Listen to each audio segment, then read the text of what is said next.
everybody? Joseph Robert, the fantasy football counselor, on live with Tim, a.k.a.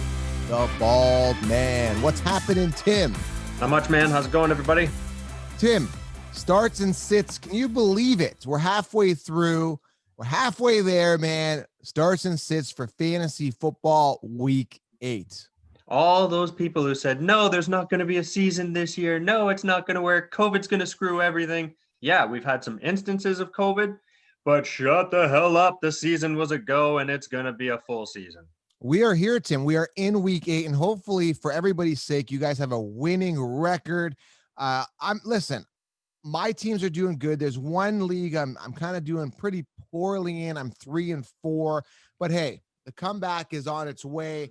And again, it's all because I started the wrong people. Last week, again, started A.J. Dillon over Deontay Johnson, lost by 10 points. Had I started him, I would have won. But hey, a loss is a loss, so I take full ownership. But it just sucks knowing that my record could have been better, Tim.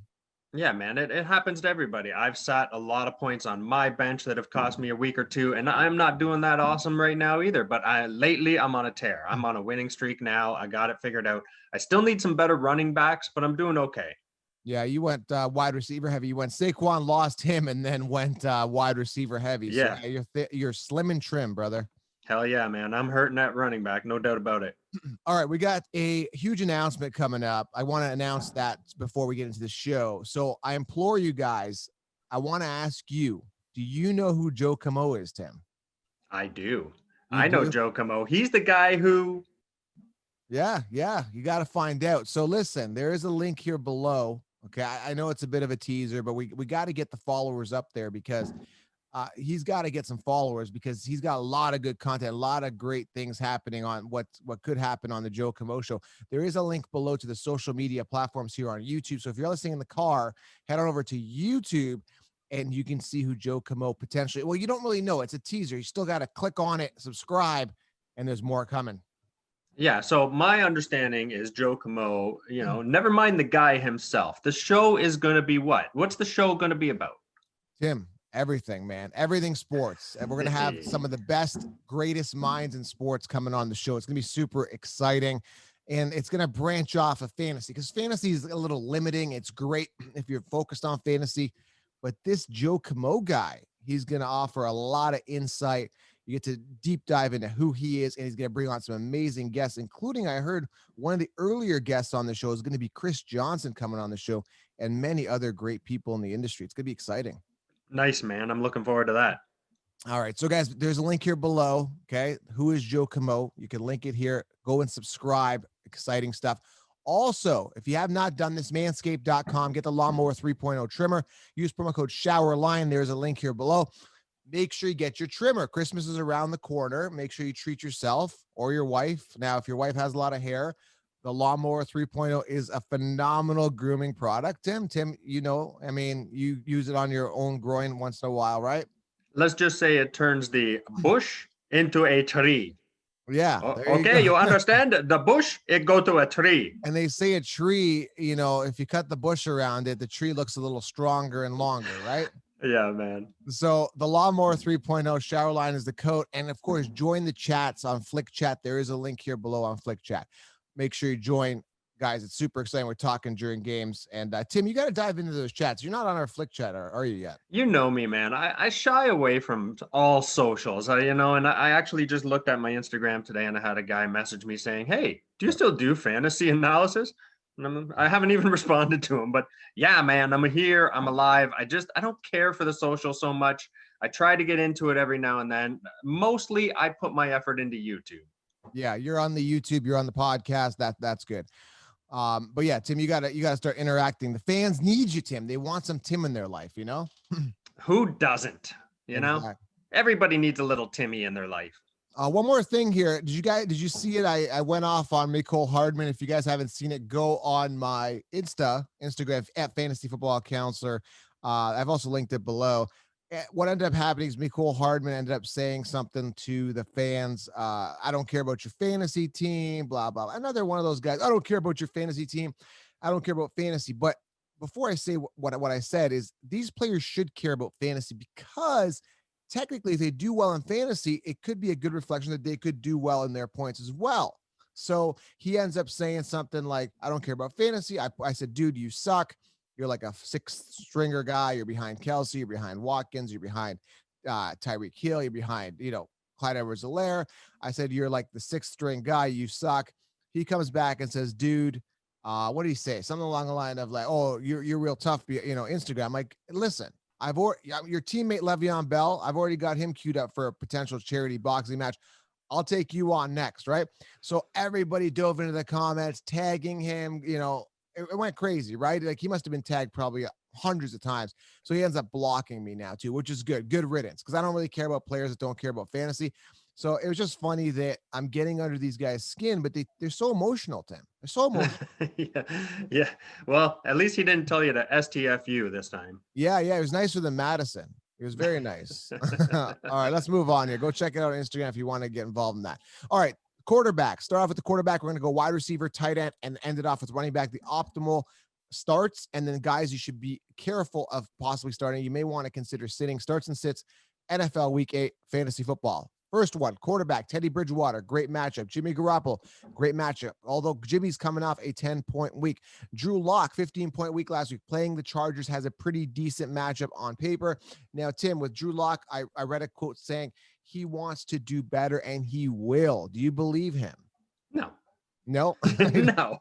I mean, you're limited by your team. You're limited by your offense, by what you can do. Your defense, can they keep the other team off and give you more time with the ball? I'm not impressed with any of the top three guys. Bridgewater, okay, you're a little up and down, not a big deal, but I'm looking at the last 3 games, 19, 11, 24. Do I trust him to throw in as quarterback, even though he's got the best matchup? No, I don't know. I would give him that 16 to 18 point floor. So I'm fairly confident with him, and he could put up a monster, but let's be honest, they're probably going to run the ball a lot. I think he has a good game. I really do. He's been pretty consistent for me in one of my 2 quarterback leagues. I got him super late, and he has been performing. So I'm sold on Teddy Bridgewater. Like him a lot. Fourth easiest matchup for his position, Mr. Baker Mayfield, coming off a hot week, playing the Raiders, who are a desperate team that need to win. It's going to be a statement game for the Raiders. I think they're going to play hard. It's going to be a good matchup for Baker, technically on paper, but do I trust him? We'll see. Nick Foles, good matchup, but not a huge fantasy producer. 8 points last week, 17 and 13 the weeks prior. Nick Foles, although does have a good matchup, not the greatest. Aaron Rodgers versus Minnesota, good matchup. Derek Carr coming off a pretty decent 3 weeks in a row, looking pretty good. Derek Carr for fantasy has a good matchup. Carson Wentz coming off a huge 32-point fantasy week last week, playing Dallas this week. You might want to fire him up. And Justin Herbert coming off a huge 42-point game playing Denver, also a good matchup. What do you think, man? High ceiling guys this week, Tim, with these guys? And you know what's funny is last year we were dumping on Derek Carr, and you've never really been, I shouldn't say never, but over the last couple of years, you have not been a fan of Derek Carr. Last year, we thought he had a great offense to work with, and he was crap. This year, he's taken essentially what's not as good an offense, not as good looking on paper, and he's making something of it. His last 3 weeks have been 20, 28, 24. He's looking pretty decent. Nothing amazing, but he's getting the job done. He's putting up fantasy points. So he's looking pretty good. Some of these young guys are really turning out well too, man. Like James Burrow. I have essentially benched Matt Ryan for James Burrow. Matt Ryan, I'm still Joe sorry, Burrow. What did I say? Matt Burrow? James, you're way James off Burrow. today. Anyways, yeah, so sorry, Joe. Anyways, so he's looking really good. I have benched Matt Ryan pretty much indefinitely, and I'm putting him in all the time. I'm going with Burrow. Herbert, kind of the same deal, man. He's been looking really good too. Yeah, man, it's crazy. These guys look like the real deal, and you see it in quarterbacks relatively early on. And I think these guys could be the franchise guys for their team. They look really good, and they're doing well with not the greatest situations. I mean, Herbert a little bit of a better situation, but Burrow really, really stepping up. Imagine if he was on a really good team. There's a lot of talent there, right? Guys with tough matchups. Matt Stafford, hardest versus position against Indy. Drew Brees coming off a good couple weeks, playing Chicago, tough matchup. Daniel Jones, tough matchup versus the Bucs. Josh Allen, who's been pretty good, been on a bit of a decline lately in regards to points, playing New England, fourth hardest versus position, tough. Matt Ryan's got it in tough versus Carolina secondary. Lamar Jackson versus Pittsburgh. He's got it in tough. This is going to be a good matchup, Tim. We got division guys. We got Lamar versus Big Ben. We got, the undefeated Pittsburgh Steelers. Me and Tom talked about it. So go back and check the preview show, Fire and Ice, we did yesterday with me and Tom Sitznell. But I'm looking, are you going to be watching this one, Tim? This one's going to be good. Yeah, I don't think Pittsburgh deserves to be an undefeated team. I don't know how they've managed to pull it off. They've got some voodoo magic going on. Lamar should be a nice challenge for them. I'd like to see how they respond to this guy. Yeah, I think they're good. I think they deserve it. But yeah, their defense is a big, reason they are where they are. So I think they're going to be solid. Tua gets his start. He does have a tougher matchup versus the Rams. Tua finally, man, gets the start. Looked good out of college. Looked like a top prospect out of college. Even could have been a top prospect ahead of Burrow, but injuries kind of brought him down in his value for draft capital. I'm excited to watch Tua. Are you watching Tua this week? I don't know, man. I mean, if I'm watching that game, really, I'm watching because I want to see LA. I'm not watching because I want to see Tua. Yeah, Rams are doing pretty good. Russell Wilson, also 8th hardest matchup for his position. Sam Darnold, tough matchup, and Jared Goff. So those are tough matchups. Some mid-range matchup guys, Pat Mahomes. Cam Newton is a mid-range matchup coming off a terrible week.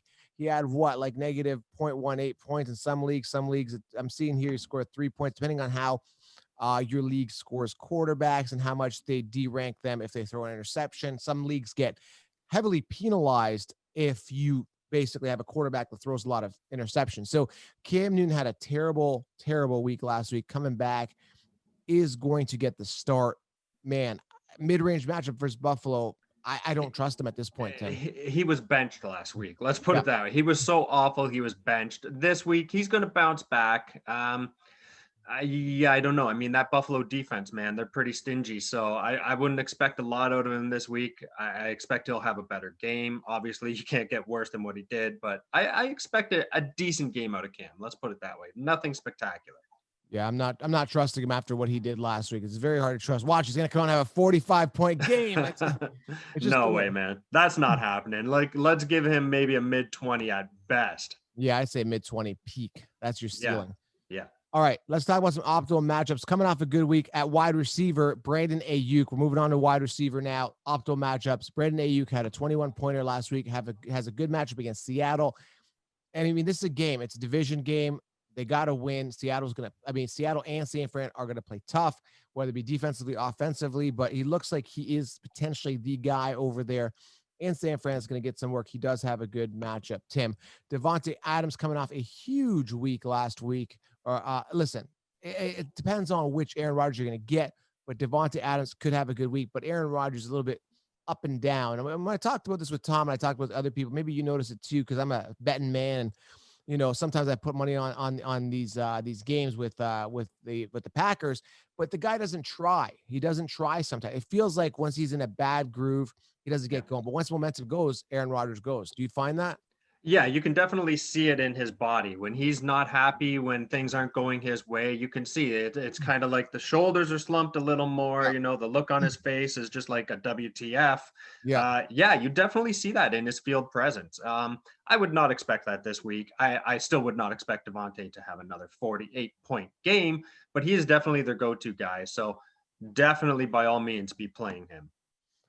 Easy matchup. And Marquise Valdes-Scantling has proved he's not the guy. That's why Lazard was number 2, but MVS just not a guy that gets it done. Just not a reliable target. He sucks. Drops balls, sucks. Henry Ruggs, good matchup. Nelson Aguilar, both these guys, good matchup. Seems like Aguilar seems like the more reliable target there. It's going to be interesting to see who kind of does well this week with those guys. But again, good matchups for those guys. Travis Fulgham. It sounds like I want to...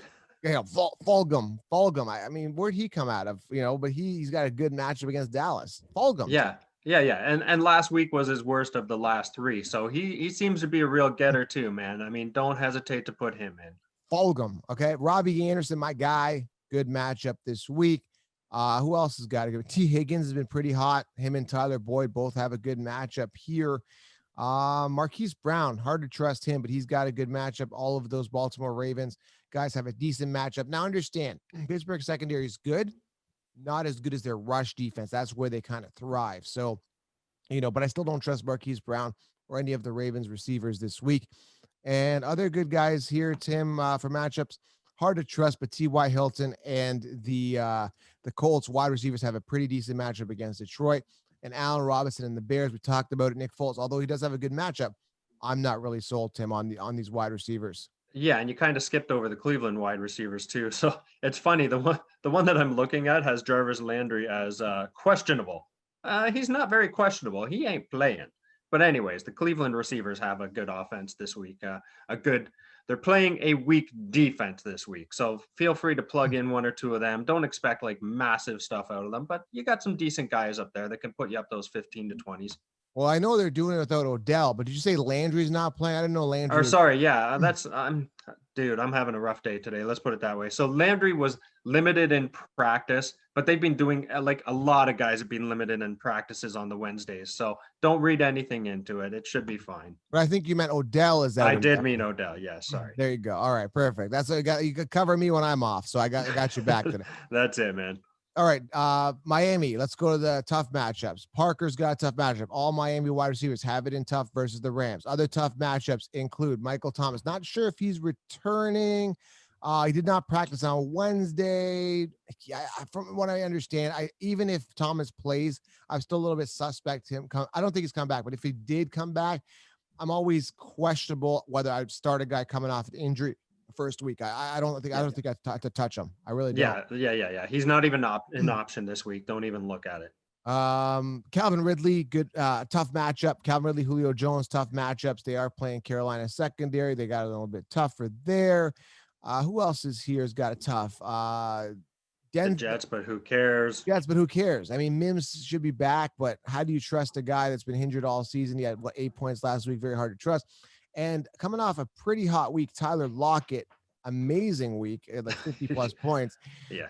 Amazing. He has the 6th hardest matchup versus position, just to let you know, right? So do not expect the same expectations out of Tyler Lockett you had last week, you had this week. And this is what makes it so hard, Tim. It's like if you're playing DFS, okay, you're playing DFS and you started, let's say I started, I don't know, Allen Robinson or someone like, let's say it was a safe play, a guy that was a safe play last week, and some random guy just plugs it, or I say I start DK Metcalf in my lineup, and this other guy starts Lockett. He's going to catapult himself ahead of many people in that guaranteed prize pool, and that's why it's so hard. Just by having Lockett, just by making that pick, it could have been an educated hypothesis of a pick, or it could have just been a random. I like Lockett. I like the name lock it in, right? Who knows? Yeah. But whatever it is, you catapult yourself. That's how hard DFS is. Yeah, and you never know. Lockett might have been his last pick in that draft, even, or you still basically draft them. So he might have been the last guy picked, and hey, he just panned out that day. That's the way it goes sometimes. That's how tough one player could make that much of a difference, right? But then again, you got, like, let's say you play a guy who puts up a 0, like a guy like AJ Dillon. You say, oh, this could be a smart play. Aaron Rodgers out, like me. I rolled the dice. I like to take some risks, right? Taking risks is okay. Puts up like 1 point. Doesn't help you, right? Yeah. You're dead. You're dead basically in a GPP. Any other guys tough matchup, Tim, that you can see there? The Giants. The Giants have it in tough, but do you expect a lot from them anyways? No. No, I don't. Who else we got here? New England. We always talk about New England, man. You never know who to play with that team. Even though it's changed over now, you still never know who it's going to be from week to week. So stay away from everything there anyways. And the Steelers guys, I mean, this is tough, man. But Deontay Johnson, did he practice? Did not practice. He looked bad on that injury. It looked like he hyperextended his ankle. So I don't know if he's going to play. If he does, he might be a little banged up. This is the week I would say fire up Chase Claypool. I know he had a bad week last week, but I think he bounces back. I honestly do. Yeah, I would agree with that. But it is a tough matchup. Just to let you know, he has the 9th hardest matchup for his position against Baltimore. Just be cautious, but I think it's going to be more Claypool than Deontay. It's going to be back and forth, but I think it's more Claypool. And you also got to be aware of Tim Patrick. He's been kind of the primary target there. He does have the 10th hardest matchup for his position. Tim Patrick, Denver, Hamler. He's more of a, I don't know, man. He's kind of just there. He's more of a slot guy, catch the ball here and there. I don't really trust him at all. Justin Jefferson, 12th hardest matchup for his position, but how do you sit him coming off that red hot week? Him and your boy Thielen. I mean, mid-range matchup for those guys. Keenan Allen, mid-range matchup. Kenny Galladay, mid-range matchup. So yeah, based on what we told you guys, make sure you start the right people. Okay. Yeah, do your best, because even we screw up that sometimes. But hey, you gotta go with your gut sometimes, and you gotta take a risk every now and then. Rapid fire through the tight ends. Ian Thomas, easiest matchup for his position at tight end, but how do you trust him? I mean, he puts up nothing, right? It's like you got to make educated decisions. Yes, he's got a good matchup against Atlanta, could have a 3-touchdown game. On paper, looks great, but look at the last 3 weeks. How do you trust a guy that's done nothing? You don't. You have a better option. You start him, and you just got to live with it. And that's the struggle, Tim. Yeah, man. Sorry, I'm scrolling down the page here right now. I'm looking at who's playing, who's got the easiest matchups, and it's really like, who gives a crap? I'm not playing any of these guys, even though they have a super easy matchup. Guys that I might kind of take a look at are Jimmy Graham, Jonnu Smith, but then you've got Ferkser. How the hell do you say that? It looks like Ferkser. You're asking the wrong guy. Yeah, you love to slaughter guys' names and don't care. Anyways, it's Frisker. Is he Frisky? Anthony Frisky from? Well, it's FIR though, so that'd be weird. But either way, those guys have a really easy matchup, but they're so up and down and they're not reliable. I mean, I'm scared to play any of these guys that have easy matchups. Yeah, I mean, Gesicki, 0 points, right? He's got one of the easiest matchups, 12th easiest matchup. So he's just kind of like mid-range. 0 points last week. How do you trust him? Like you got Ed Shireen, who came in and had more points than him. What's his name? Adam Shaheen. I call him Ed Shireen, right? Because I don't know who he is. Like I'm looking at, like, who is this guy? How come he got the touchdown last week? It pisses me off, Tim. Gesicki should be the guy, and yet Ed Shireen comes in and he's singing out, he's thinking out loud, or whatever that song is that he sings. He's putting points up. I don't like it, Tim. I don't like it. This is one of those weeks where, if you're waiting late in your draft for a GPP pool play, you might throw in a guy like Jonnu Smith, and he might just kill it for you this week. He might do amazing. You just never know. Might be a time to take a chance on one of these guys and see what they can put up, but they might also screw you. So are you a gambling man or what? Here's an example. Hawkinson, great week last week, 17 points, 10 points and 11 points the weeks prior. You look at TJ Hawkinson and you're looking at him, he's got the hardest matchup for his position, but do you sit him? But then you look at Ian Thomas, easiest matchup for his position. Who do you start? Do you start the guy that's more consistent or the guy that's got the better matchup? I'm still going Hawkinson, even though it's a tougher matchup. Again, this is the decision you got to make, right?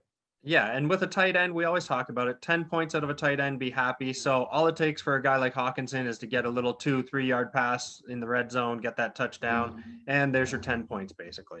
Other easy matchup. Let's wrap up tight end. Tyler Higbee, easy matchup. Tough matchup. Tough matchup. I take that back. Higbee, George Kittle. See, I messed up, Tim. Mark Andrews, tough matchup here versus position. Will Dissly, tough matchup. Greg Olsen, he hasn't done much anyway. Tough matchup. Gronkowski, who's been red hot. He's been heating up. Oh my God, he's on fire. He's been getting the touches there, but they are playing the Giants. They play tight ends a little bit tougher. 9th hardest versus position. And your boy has been kind of heating up lately. Hayden Hurst, 13 points last week, 16 the week before. That's your man, Tim. That's your man. No. I gave up on him. And he starts putting up points. You son of a bitch. I don't know what to say. Now I'm rolling with Tanyan, and I'm rolling with Tanyan again this week. Screw you, Hayden Hurst. That sucks, man. You guys had such a good, intimate relationship via fantasy, and you just gave up on him. And as soon as you gave up on him, he realized what he lost, and now he's making up for it. Yeah, God, he's like a jilted lover. I got to get him back. Now, I bet you any money you start him this week, he will put up a 0 for you. Yeah, exactly. I'm not doing it, man. I am rolling Tanyan. Tanyan's got a slightly easier matchup as well. Jared Cook, mid-range matchup, and Darren Waller, some mid-range matchups. So, yeah, I'm torn on whether I start Gesicki this week. I don't know my other options in that league. I'm in a bunch of DFS things. I got 3 leagues going. I think my other option would be a guy like, I can't remember. It's like Cook or someone, or Hawkinson. Either way, I mean, Gesicki put up that 0. So I'm torn, man. I'm torn. I know we don't care about tight ends that much and we don't talk about them that much, but I remember when we did our top 10 tight end show earlier in the season, I had Mark Andrews fairly low. I think I might've had him like 8 or 9. Yeah. And just so that you a-holes know, right now he is sitting in 5th. But it is a very slim margin between 5 and 9. Yeah. We're talking like 3 points. So all you guys that were ripping me a new a-hole saying, Mark Andrews is the best. Guess what? He's been very up and down this year. So far I'm looking pretty good. So I just want to say, suck it. Yeah, there you go. And you know what? That third round ADP for Andrews is definitely not paying. That's why I wait on tight end, guys. Wait on tight end. All right, let's go to the running back position, and I think he should be back. Dalvin Cook should be back, I believe. He's supposed to be back. Let's see if he's going full bore. Let's see if he's back to, being the main guy there, or if Madison's still going to pick up some garbage. Unfortunately, like I said, my running back situation is pretty bad. So I've had Madison right from the start of the season. I have to play him this week, and I have to hope that he's going to get a fair share. If Dalvin Cook is hurt, they've got the easiest matchup for his position. They are playing Green Bay. If Dalvin Cook, let's say Dalvin Cook sits or he's limited, with what Madison said to me, shut the F up. That's what he said to me. To me, you talking to me? You're talking to me? So yeah, he basically said that to me, and I'm torn. Like, do I start this a-hole? Like he disrespected the counselor, Tim. You got to keep the personal life out of it, though, man. You got to keep the personal out. It's fantasy. If you think he's got a good shot at getting, even like 50% of the volume this week, you got to roll him. Yeah, maybe I will. I don't know. I'm torn. Kareem Hunt, easy matchup versus position. Jonathan Taylor just can't get it going to an optimal level, although he has been safe, 16 points last week. Todd Gurley, the man, the guy that stumbled into the end zone by accident, helped his team lose. I think he's going to go down in history as the only man who scored a touchdown to help his team lose at the end of the game. I don't see any other way around it. I just love it. I love the way you ripped on him last year for doing the right thing and holding up early. And this year he tried to, but he was in game mode. He was beasting out, and he just eked over that line. It's not his fault, though, because, again, I talked to Tom about this. Go back and watch the show, the Fire and Ice show from week 8 full preview. If you look at it, though, they could have easily, what is it, like 16-14? I can't remember the score. They were down by a couple points. They could have just easily, took a knee, right, called a timeout or whatever, brought the clock down. I don't know if they even had a timeout, but either way, I think they did.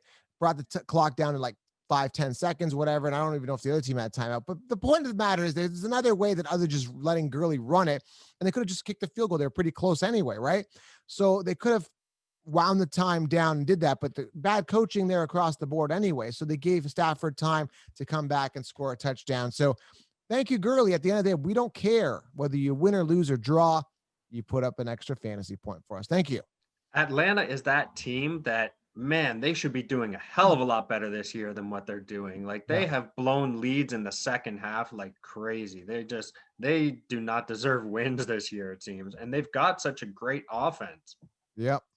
Miles Sanders, I think he did not practice. I think he's still banged up. So Boston Scott should be the guy. He's got an easy matchup. Clyde Edwards-Helaire, easy matchup. Now, just a note here, Le'Veon Bell will be playing his old team. So I imagine they're going to give Bell a little more volume this game. Wouldn't you guess that? Try to stick it to the old team sort of thing. Yeah, it's quite possible, especially if he comes out and he starts rolling hot. Yeah, and I'm just not sold on Bell being a good running back. I think Clyde Edwards-Helaire is still the guy. I just think Bell's going to get some work as he learns the playbook more and, playing his old team. Who knows? Daryl Henderson, with this guy, I mean, he seems to be the guy. Cam Akers was a healthy scratch. I mean, he was healthy and he just did not play. So it looks like they're rolling Henderson out. They're comfortable with him. Brown's coming in, getting some work. They have easy matchups. Joe Mixon did not practice. I don't know if he's playing. I don't think so. These are players I don't really care much. I don't have them on my teams, but be aware, look into his injury. But I think Gio is the guy to fire up if he's still sidelined. Ronald Jones, a good matchup. Derrick Henry, pretty decent matchup. Tough matchups, Tim. I'm going to let you take it. Give us a can we talk? So I wanted to toot my horn about the Mark Andrews call and putting him lower in my top 10.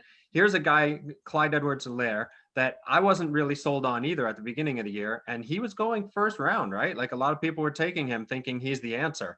So this year, right now, Helaire is sitting in 10th place for running backs, which is still really great for a rookie. And believe me, there's a little point difference between like number 5 and 10. So he really has an opportunity of getting up there, but he has been so volatile. He has been so up and down. I'm not going to toot my horn and say, yeah, I called it right. I'm just going to say I'm still not sold on Helaire. He struggles at times, and then he has other games where he does really well. So, to me, he's a rookie. He's making some rookie plays. He's getting some points on easy matches, and when he plays a tough team, he seems to be hurt. So anyways, let's get into the hard matchups. Yeah. Seattle got it in tough. So Chris Carson, Carlos Hyde, the Chargers, Joshua I Kelly, don't think Justin Carson's Jackson. playing. Well, I don't think Carson's Yeah, you gonna be think playing. Carson out? Yeah, he was banged up last week. I don't know if he's playing this week though. I gotta Yeah. take a look at that injury. He's still banged up. Okay. Yeah. I mean, it shows that he's questionable, and then you never know because they're sitting so many guys this year, giving them a day or two off, trying to let them recuperate. And just a The note here, Chargers, sorry to interrupt. Hold on. Apparently, I just found this out a couple hours ago. Just as we're talking right about Christian McCaffrey, ankle is not expected to play versus the Falcons. He returned to practice, is on track to play for Week 9. Just a quick note on running back. yeah. Continue. Well, that's awesome, man. So yeah, Yeah. look forward to him next week. So yeah, the Chargers, Justin Jackson, Joshua Kelly. Who do you go with? Don't know. Baltimore, whatever. None of them are doing that great, anyways. Pittsburgh, James Conner, man. Tough matchup, but he's been playing pretty steady this year as well. He's putting up some really great games, and then he's putting up some mediocre games. So he's still a fair play, even though they've got a pretty tough matchup.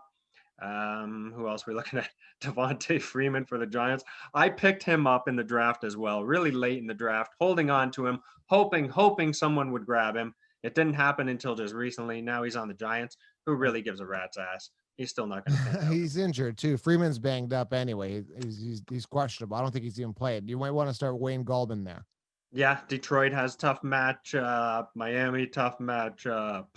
I wouldn't trust any of them. So one that is kind of questionable here would be David Montgomery, who's playing like the 8th toughest defense against the run. He sucks. He's getting more involved in the passing game, which is what we need out of a running back that's going to put up a lot of points. So 8th toughest matchup, yet still pretty reasonable, I think. I would still give him that 14-15 floor, which is what he's been getting almost every week. I think this is the Bears. They come back down to reality. They lost last week. Now they're playing the Saints. I think they're in trouble again. The Bears, I think, are that team that just don't deserve that record. They're going to start losing now. Finally. Now Dallas has the 10th toughest. I don't care. 10th toughest doesn't really mean squat to me, but Zeke just has not been looking great this year, man. No. And I think a lot of guys have even kind of given you crap about it. Not like you were super high on Zeke. Everybody's high on Zeke. He is essentially a top 3 running back every year. That whole team's been crap in the bed. I think it's a team thing, and it's kind of trickling down on and hurting Zeke as well. Yeah, the volume has not been there in the running game, man. Like, I'm looking back at the last 3 weeks, 12, 12, and 19 rushes. Thankfully, 2 weeks ago in the passing game, he was really involved, but even still, just not getting it. So really right now, touchdown reliant. That's all Zeke is. He has to get those goal line runs. That's it. Other mid-range matchup, JaMychal Hasty's been okay, nothing great. The 49ers guys mid-range matchups. Melvin Gordon, Lindsey mid-range matchups. Kamara mid-range matchups. Kamara's been pretty solid all around, man. Davis mid-range matchup. Jacobs been crap in the bed. Oh my God, mid-range matchup. Do something for God's sakes.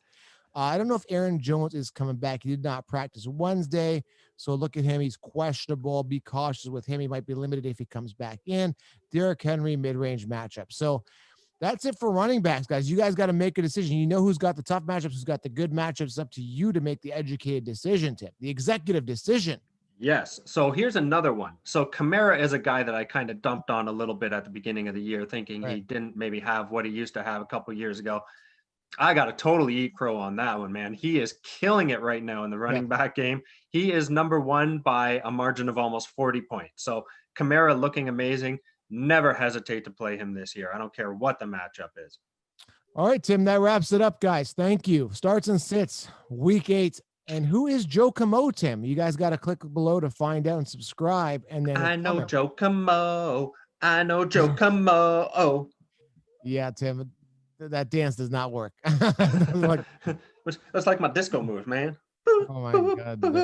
All right. This is deteriorating pretty quickly here. All right. We are done. Starts in 6 week 8. This is it. Football is halfway through. Tim, you should know what the hell you're doing by now. Your team is either great or crap. So one way or the other, hey, it's still football, baby. You still got to play it. You got to live it out. There is time to come back. Okay, guys, just win. Go on a tear. Next 8 games. Okay. Yep. All right, we're out here. Smash thumbs up. Leave your starts and questions below. We'll try to get to as many as we can. Tim, jump into those comments. Help these people out. There's those fingers. There you go. Or yeah, if I'm using my phone, it's more like this. Those white pasty powder fingers. Remember that old movie Powder? Powder, no. You gotta look it up, man. It's an old movie. Is with this super. He looks is a super white bald guy like you. Oh, I think I know the one you're talking about. But yeah, okay. Powder. Some albino dude. Yeah, yeah. Anyway, guys, we are out. We'll talk soon. Smash thumbs up, and we're out.